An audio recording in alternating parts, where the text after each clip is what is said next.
Hey everybody, welcome to Cold Turkey. Pauly T here out in Pauly, Goa, India. And those who've been following the blog, I'm just going to give you an update on how I'm doing with the writing.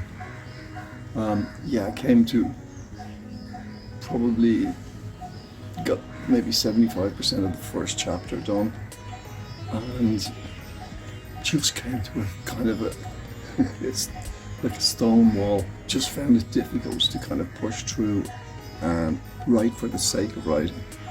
So yeah, all these little tips that I'm just picking up through experience as I move through the process.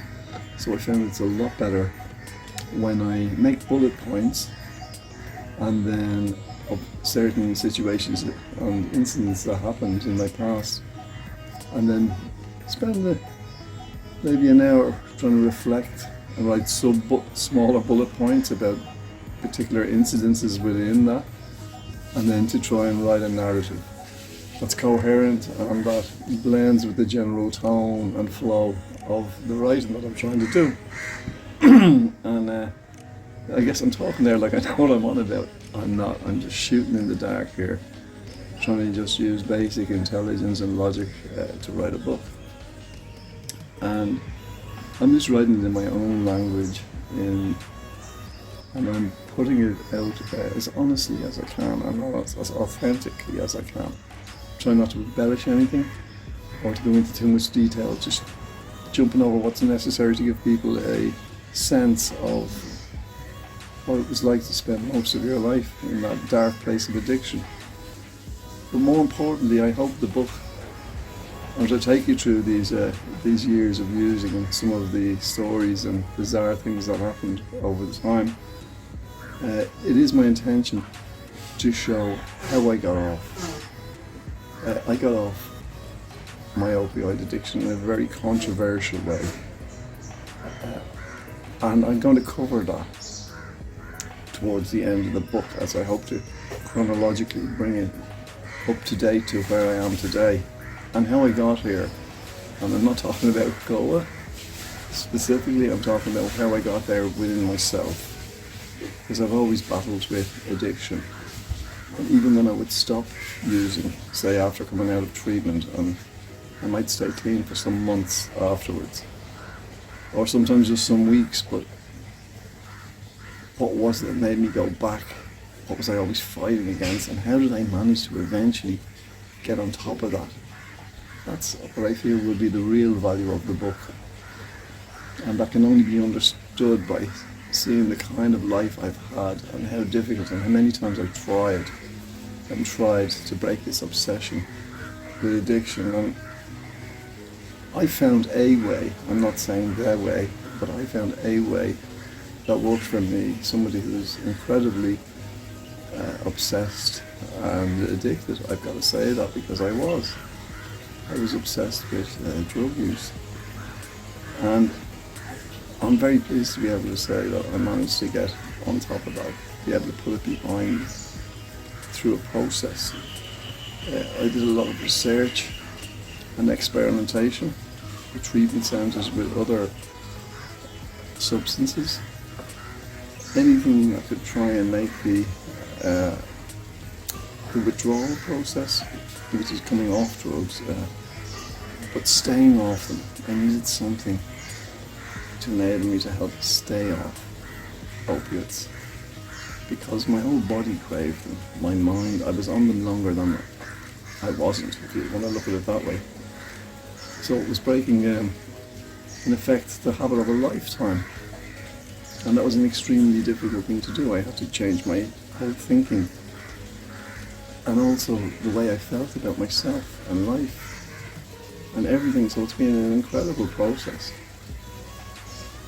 that's afforded me the opportunity to grow as a person, as a human being, and to find that sense of self-acceptance that I probably never had as a young man. Excuse me. Because I was always running, always chasing something, always looking for something and not even knowing what it was. With the result, I looked into so many different religious and spiritual paths And I will say that they all had something to offer. They all had something to offer. It was a great learning and looking into a bit of Eastern philosophy, Middle Eastern philosophy. I've a great time for Sufism and for the higher understanding of the Quran. The same with the Kabbalah, the Old Testament, and even the Bible and the Buddhist text, the Hindu texts, Zoroastrianism, occultism. I looked into everything in my pursuit for that thread of truth. And what I came to discover, and I can share this with you guys now, is that all of these different traditions had something in common.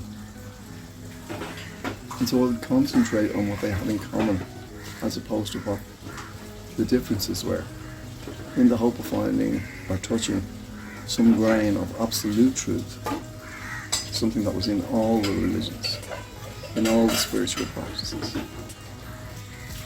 And with the right understanding of all these old texts, I've come to the conclusion that all of these different traditions, regardless of where or what they are,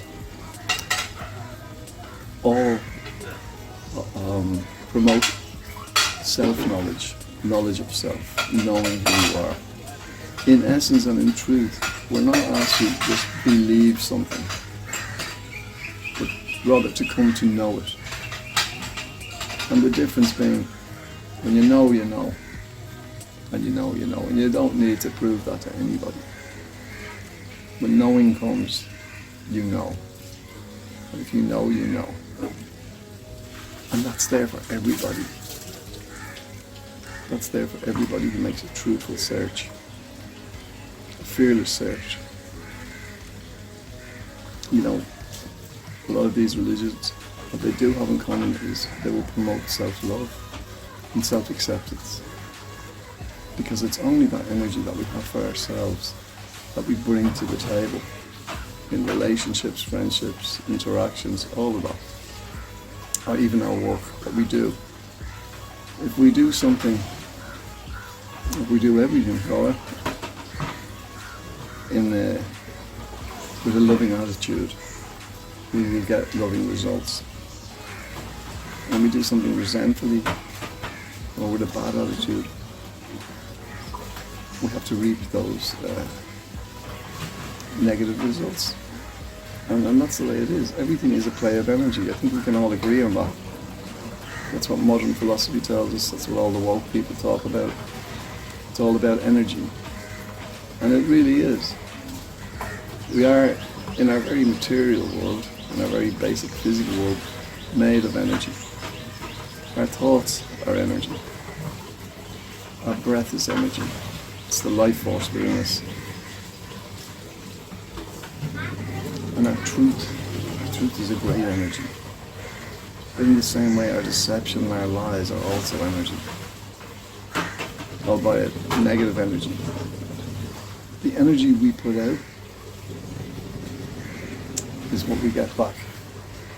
So the relationship we have with ourselves is what manifests in our life. And if I'm good in me, goodness comes into my life. If I'm not good with Paul, if I'm not good with me, that reflects very quickly on my lad in what happens around me. So, yeah, I hope to convey some of this thinking in a simple and effective way in the book. Once I get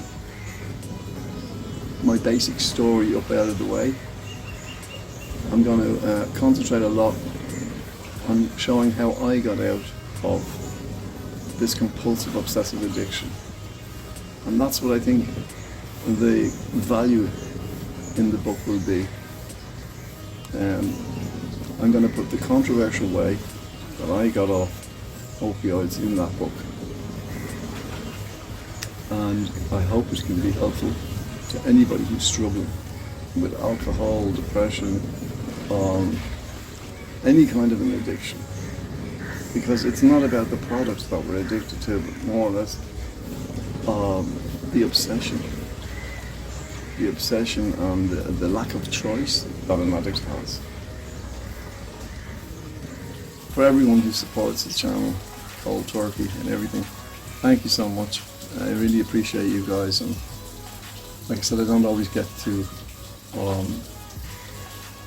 reply to everybody because my internet is intermittent over here. It comes and goes, and but know that I read every comment, and I appreciate you guys so much. So thanks for tapping in, and I'll keep you updated on how we're going. I'm hoping to get into a good bit of writing now in the next few days, and be able to update you guys on some of the process. So from beautiful Pauly Beach and my little jungle garden here outside my hut, this is Pauly T from Pauly Goa. Be kind to each other, and in that your life will be blessed, and in that stay blessed.